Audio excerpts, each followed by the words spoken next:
So let's dive right in. This is the biggest change, Super 10, we've had all season.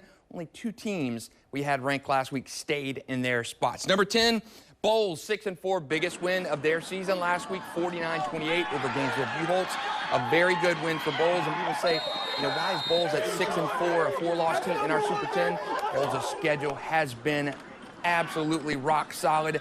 Host Episcopal in the 1-2M postseason this week. Bishop Kenny, they beat Bolles 2 weeks ago for a district championship, and it was their first win over Bolles in 45 years. They lost to University Christian last week, 29-10.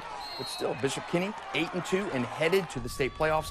They play Orlando Bishop Moore on Friday night. In Rains, they move up from number 10 to number 9 this week. They beat Westside 32-6.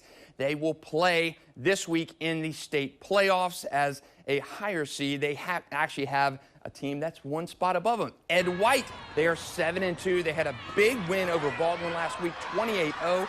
A great win for the Commanders. Again, they have Rains on the opening week of the playoffs. Big game for those Gateway Conference schools. Jackson, a big surprise. They lost last week against First Coast, 30-16, prevented them from that 9-1 regular season. So a little bit of a surprise in that one. But again, they are number 1 seed. They go into the 1-2M playoffs this week. They will host Riverside in the playoff opener. Bradford, another team we have talked about all season long. Their defense has been on a wrecking ball kind of pace.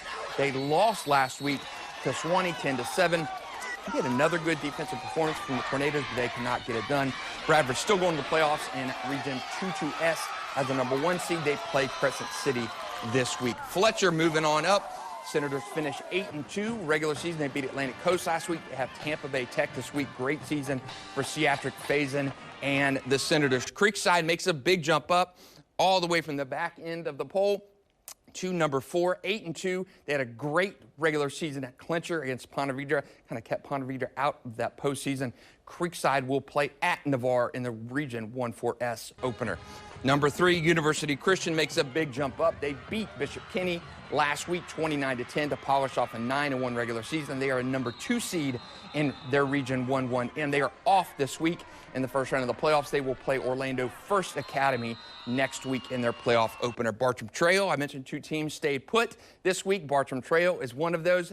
10-0 regular season, just the second unbeaten regular season in program history. They beat Mandarin last week, 42-20. They will host Flagler Palm Coast in the Region 1-4S opener. And moving on up, our second team that has not moved anywhere this season, a wire-to-wire number 1, Trinity Christian. They beat Quincy Monroe 54-21 last week to polish off a 10-0 regular season. Like University Christian, they are off on Friday night, get a bye in that first week of the playoffs. They play against Orlando Christian Prep, seeded number 4 in their opening round of the state playoffs. To see the matchups, the brackets, kind of what we think about that, you can check out our playoff coverage on News4Jax.com.